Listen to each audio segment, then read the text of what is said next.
Salut tout le monde, bienvenue sur ma chaîne pour un nouveau vlog d'une semaine. Voilà, sur toute cette semaine. Donc nous sommes aujourd'hui le dimanche 9 octobre, il est presque 16 heures. Donc quoi de beau est prévu cette semaine. Là je suis désolée si je parle un peu du nez, je suis un peu enrhumée. Soit je suis enrhumée, soit c'est ma rhinite allergique. Donc cette semaine, il est prévu comme lecture, parce qu'on est là pour parler lecture, que je continue Un palais de flammes d'argent de Sarah Gimas aux éditions La Martinière Jeunesse avec ma copine Anne-Céline, page 280, nous en sommes là. Comme je l'ai expliqué dans mon précédent vlog, je ne le trouve pas foufou, mais je vous en parlerai plus au fur et à mesure de ma lecture. Et j'attaque dès demain une nouvelle lecture commune. Alors celle-ci qui sera terminée cette semaine, c'est sûr, parce qu'il n'y a pas énormément de pages. Donc avec mes copines Vanessa et Livia, les dédicaces de Cyril Massarotto. Je vous l'ai présenté récemment dans mon haul anniversaire, je crois. Et je vous raconte brièvement l'histoire de nouveau, pour ceux qui n'avaient pas regardé mon haul anniversaire. On va suivre Claire, donc qui vit à Paris et qui collectionne les livres dédicacés. Voilà, c'est sa passion dans la vie. Donc elle sillonne les librairies d'occasion, les bouquinistes à la recherche de la perle rare, à savoir le livre dédicacé. Un jour, elle va tomber sur un livre justement dédicacé. C'est l'auteur qui note son numéro de téléphone et qui fait une dédicace à une jeune femme, une certaine Salomé. Voilà, son numéro de téléphone en fait est accompagné d'un message clairement outrancier. Donc Claire va lire le bouquin et elle va s'apercevoir en fait que le récit et l'écriture est très subtile, très élégante, voilà, et que c'est en complet décalage avec la dédicace outrancière. Donc ça va tellement l'intriguer qu'en fait elle va partir à la recherche de l'auteur pour essayer de comprendre en fait l'histoire de cette dédicace. J'aime beaucoup la nouvelle collection J'ai lu. Voilà, je trouve les couvertures très jolies, j'adore.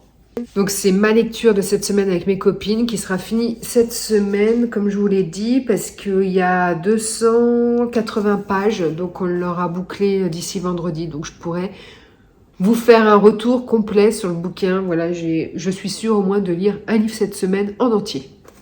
Je pense aussi que je vais avoir une réception livresque parce que j'ai certains livres que j'ai précommandés. Et je crois qu'il y en a un qui sortait le 12 octobre. Donc je l'aurai le lendemain. Donc je suppose que j'aurai une acquisition livresque à vous montrer cette semaine. Au moins une. Et puis sur ce, ce que je vais essayer de faire là, c'est qu'on ait un groupe à lire du Zola, les 20 tomes des Rougon-Macquart. Nous en sommes à la Terre.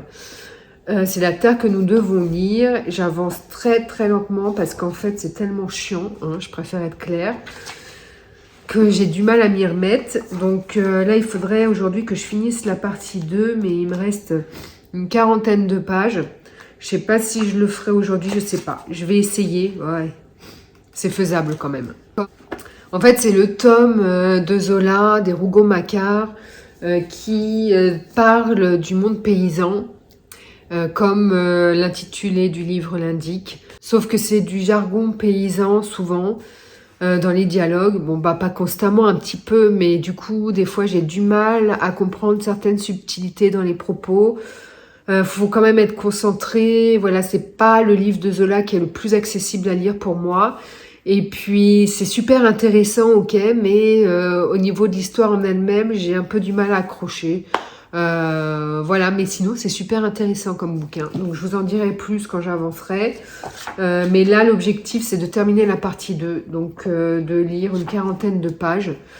Et voilà, puisqu'on lit une partie par semaine.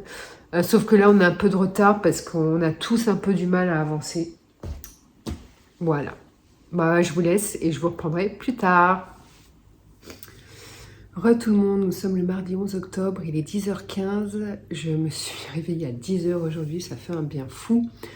Oui, j'ai pris ma journée parce que j'ai un rendez-vous médical cet après-midi à 14h30 en visio et j'ai pris ma journée pour être peinarde, j'aurais pu prendre que ma demi-journée. J'avais peur en rentrant d'avoir des problèmes de train et tout ça. Et voilà, et comme c'est un rendez-vous important, je préfère être dans de bonnes conditions et être bien présente à 14h30. Voilà, donc pour ce qui en est des lectures, j'ai commencé hier les dédicaces de Cyril Massaroto avec les copines Livia et Vanessa. On est plutôt d'accord pour le moment, c'est pas oufissime, mais ça se lit bien.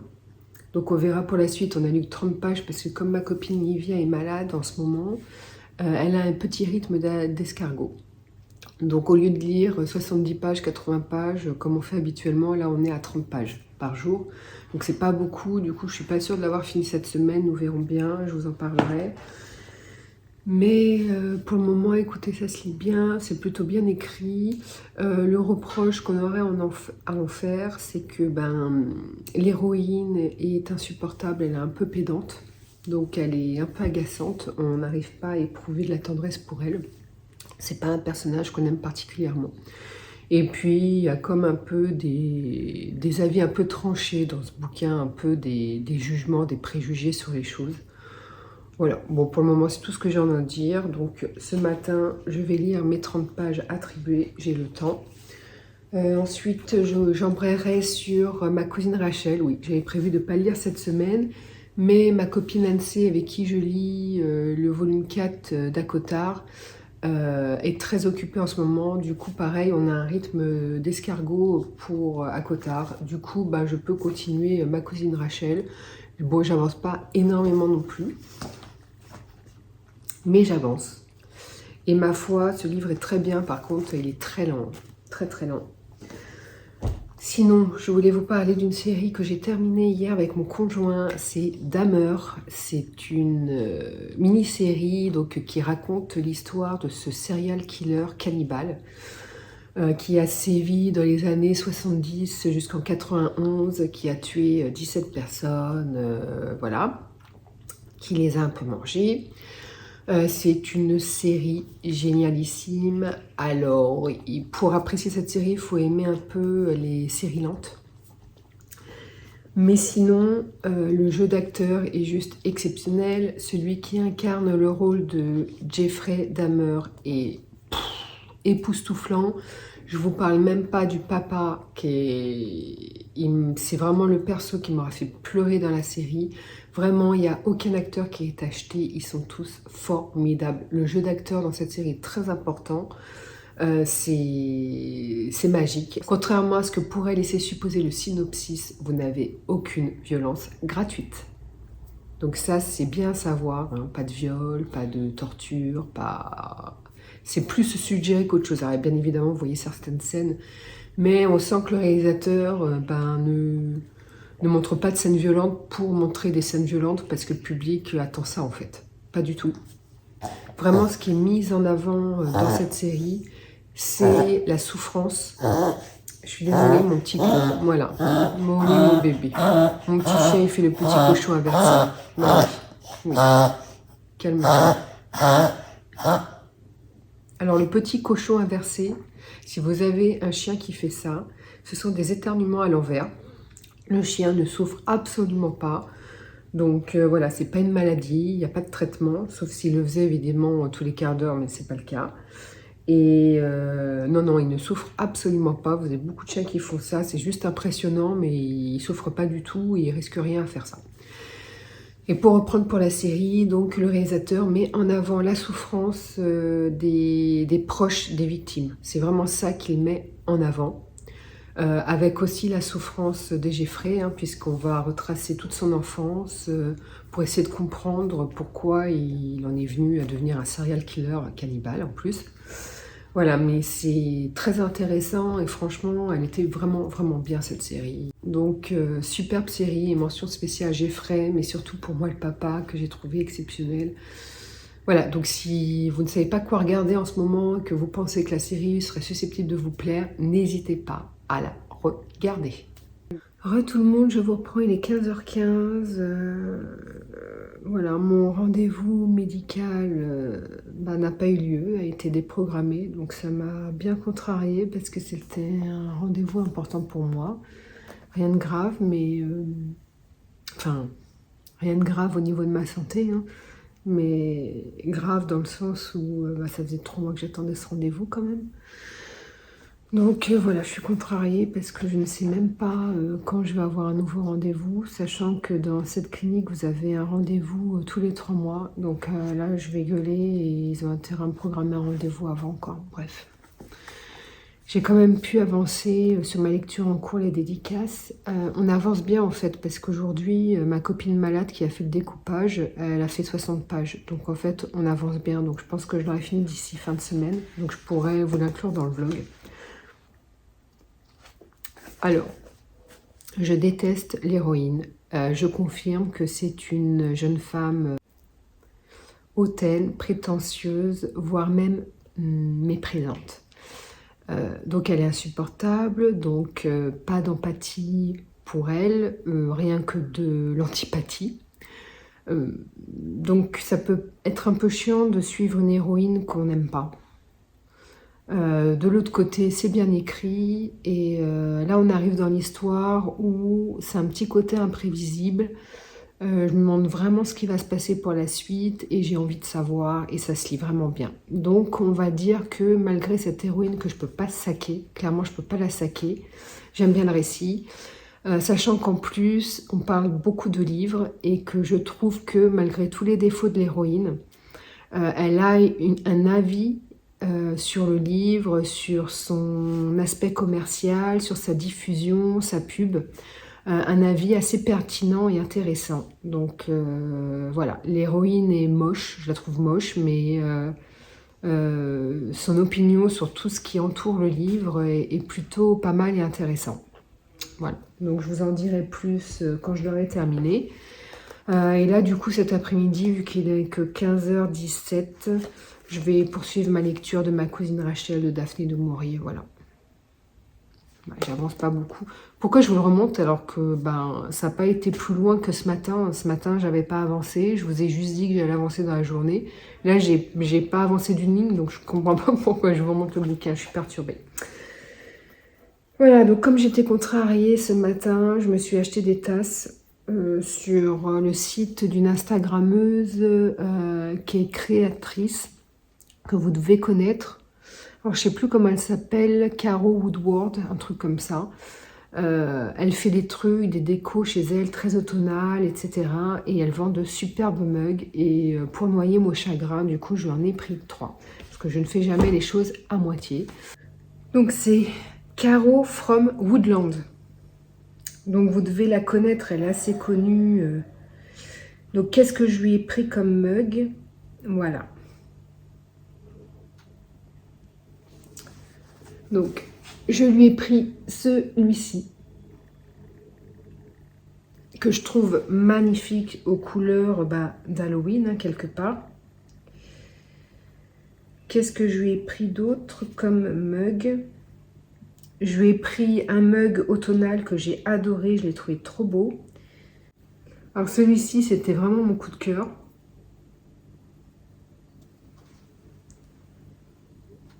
Avec la petite tasse de chantilly, avec les petites citrouilles. Je l'adore, je trouve super beau. Et le dernier, parce que des gros contenants pour Noël, j'en ai pas, pour ainsi dire. Je dois avoir qu'une tasse, c'est tout. Le mug de Noël avec écrit à l'intérieur Merry Christmas. Voilà, parce que vous avez des petits dessins à l'intérieur de chaque tasse. Donc je vous les montrerai plus en détail quand je les recevrai. Je ne sais pas quand. Nous verrons bien. Ah, j'ai ma mère qui appelle. Désolée pour la coupure. Donc là, je vais lire un peu Ma cousine Rachel. Et puis, je vous reprendrai plus tard. Peut-être pas aujourd'hui, mais demain sûrement ou après-demain. Voilà, à plus tard. Re tout le monde, nous sommes le samedi 15 octobre. Il est 15h37. Je rentre de cours. J'en profite que mon conjoint soit parti au Rat Merlin pour vous prendre en ligne. Je vous ai pas pris en ligne, je pense, de la semaine, il me semble, je sais pas. Ah bah si, je vous ai pris mardi. Parce qu'après ma contrariété de mardi, mon bébé, j'ai eu à résoudre mon problème de rendez-vous annulé. Ça m'a pris du temps, j'étais super contrariée, j'en avais chialé. Donc le temps que ça se résolve, on était déjà jeudi. Et puis ensuite le vendredi, je déjeunais avec ma mère le midi et du coup, j'ai pas pu vous reprendre. Voilà. Donc il suffit que vous ayez une contrariété et un problème, les vlogs, ça les fout en l'air, hein, pour ainsi dire. Hein. Donc voilà.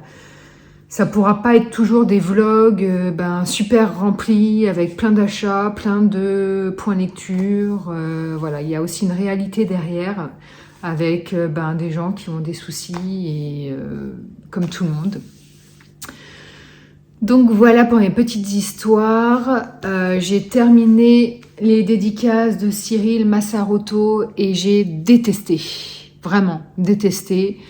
J'ai perdu mon temps, clairement. Donc on était sur une lecture commune avec mes copines Vanessa et Livia, puisque maintenant on est un groupe de 3. J'ai détesté.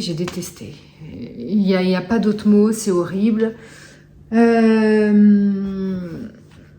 Pourquoi j'ai détesté? Parce qu'en fait, je crois que l'auteur a voulu faire de l'humour dans ce récit.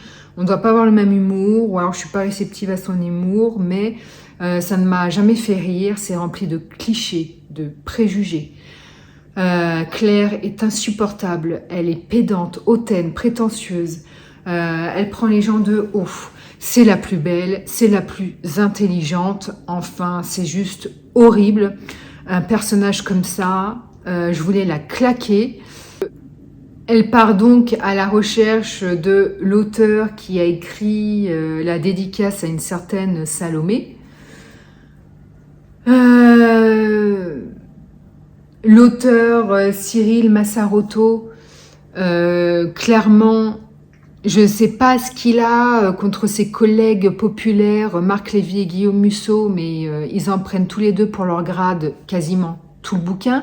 Vous avez même à un moment donné au moins 10 pages de discussion entre deux personnages sur ce qu'est la littérature et ce qu'est la sous-littérature. Et évidemment, Marc Lévy et Guillaume Musso rentrent dans la deuxième catégorie. Ça m'a énervée parce que je ne lis pas Marc Lévy, je ne lis pas Guillaume Musso.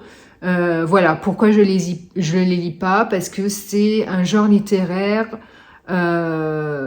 auquel j'accroche pas trop, dans le sens où moi je suis quelqu'un qui est très porté sur la psychologie des persos. J'aime lire un livre qui va m'apprendre énormément culturellement parlant. Soit ça, soit un livre de fantasy parce que j'aime la fantasy, ce genre de choses. Donc Guillaume Musso, Marc Lévy rentrent pas dans la catégorie de livres que je lis. J'aime également énormément les thrillers, les policiers, donc ça non plus c'est pas Guillaume Musso et Marc Lévy, mais à aucun moment je vais aller dénigrer ce qu'ils écrivent. Surtout qu'en plus ce sont des auteurs, dès qu'ils sortent un livre, c'est numéro 1 des ventes. Ça veut dire qu'ils ont un lectorat pour eux, quoi. Un lectorat en grand nombre. Donc il y a forcément une raison. Alors bonne ou pas bonne, j'en sais rien. Voilà, mais merde quoi. T'es jaloux, qu'est-ce qui se passe? Donc certes, sa réflexion sur les livres en général, sur la commercialisation du livre, sur le contexte du livre, il y avait des opinions qui étaient assez intéressantes à lire, voilà. Mais pour le reste, non, je suis pas d'accord. C'est complètement gratuit. Occupe-toi d'écrire, mais arrête de rabaisser tes confrères, quoi. Alors après, je sais pas si c'était de l'autodérision ou quoi, parce que bon, il parle souvent de lecture légère, feel good. Clairement, hein, si vous aimez le feel good, c'est pas un livre pour vous, puisque pour lui, l'auteur, le feel good, c'est de la merde. Hein. On va parler clairement. Et évidemment, Marc Lévy, Guillaume Musso, ils rentrent tous les deux dans les lectures légères et de merde, la sous-littérature, hein, comme je le disais tout à l'heure. Des fois, je me dis ce qu'il a écrit, c'était peut-être de l'autodérision, parce que Cyril Massaroto, excusez-moi, quand vous lisez ce livre-là, pour moi, c'est du feel good. Hein, donc, Il va critiquer des auteurs finalement qui écrivent dans le même genre que lui. Donc des fois, je me suis posé la question, est-ce que c'est pas aussi de l'autodérision? Mais à ce compte-là, si c'en était, en même temps, il utiliserait son nom, pas celui de ses confrères. Et puis c'est pareil, hein, si vous regardez cette vidéo, que vous êtes booktubeur, non, parce qu'il emploie le terme booktubeuse, il parle pas des booktubeurs. Donc, si vous regardez ma chaîne, que vous m'entendez actuellement, sachez que si vous lisez ce livre, je préfère vous prévenir, hein, que toutes les booktubeuses sont grosses. Voilà. Parce qu'à un moment donné, il parle de médias, de consommation, il dit que les gens regardent plus la télé, maintenant ils consomment des vidéos YouTube, notamment les vidéos de grosses booktubeuses qui vont critiquer ses livres. Alors, je ne savais pas que toutes les booktubeuses étaient grosses. La booktubeuse qui est grosse, excuse-moi, elle t'emmerde, elle est là pour parler bouquin, elle n'est pas là pour te plaire. C'est blessant. Et puis surtout, c'est gratuit. Puis c'est un cliché, bref. Non, parce qu'aussi dans son bouquin, il faut savoir qu'il s'attaque à Amélie Nothomb en disant qu'elle sort des livres commerciaux. Déjà ça, et puis le récit en lui-même, hein, au-delà des critiques, c'était pas drôle, ça m'a pas fait rire. Claire, elle a un comportement que je ne comprends absolument pas. Vous allez avoir des situations, on comprend pas pourquoi elle a ce type de réaction. En plus, une réaction qui est pas du tout en adéquation avec sa personnalité. Puis on va parler aussi un peu consentement, hein, parce que dans ce récit, il y a quand même des attouchements où on ne demande pas l'autorisation de la personne qui se fait tripoter. Et à aucun moment, l'auteur va quand même glisser une phrase en disant attention, c'est mal, attention, il aurait dû me demander mon avis, mon consentement. Non. Donc là, on est quand même dans un cadre, je trouve, de banalisation encore du viol. Donc bon, il n'y a pas de viol. Hein, J'ai ma perche à selfie qui tombe, je suis désolée.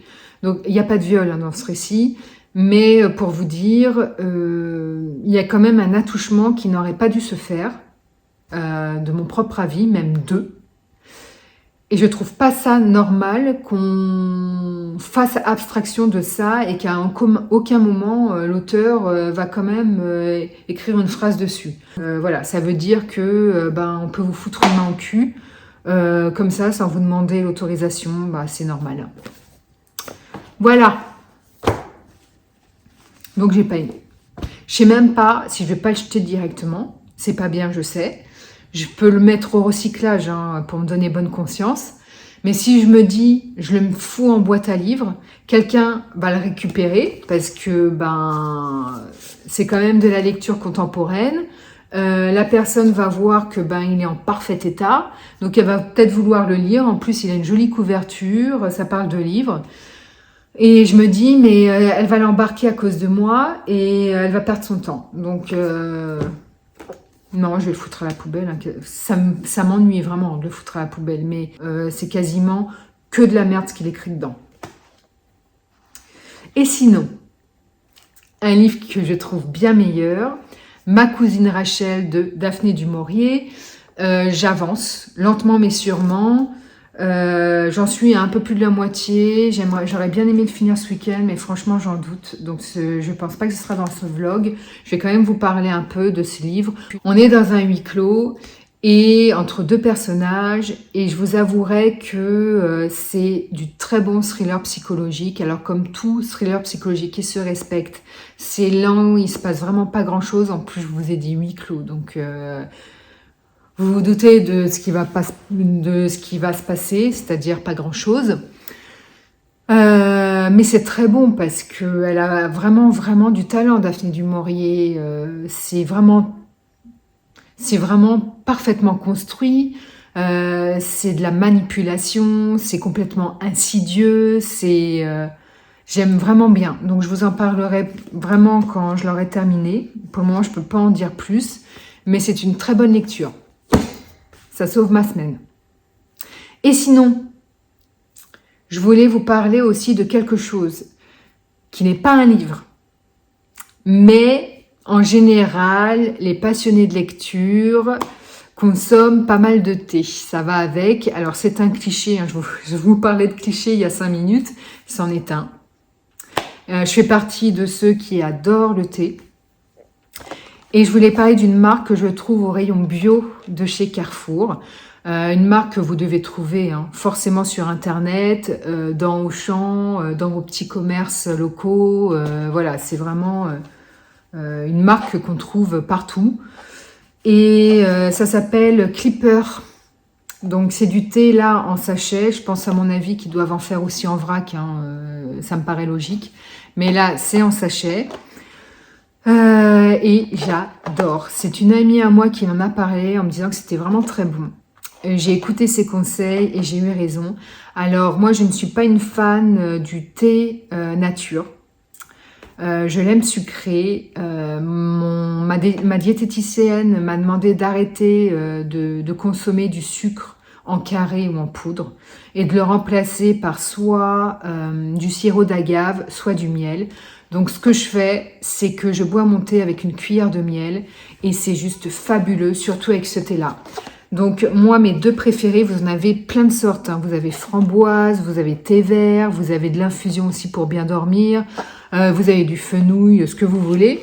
Vraiment, vraiment, il y a toute une gamme assez diverse pour plaire au plus grand nombre. Et moi, mes 2 préférés, parce que je les ai tous goûtés, je crois, c'est le thé à la menthe, aux 2 menthes et fenouil. Il est extra, j'adore le thé à la menthe.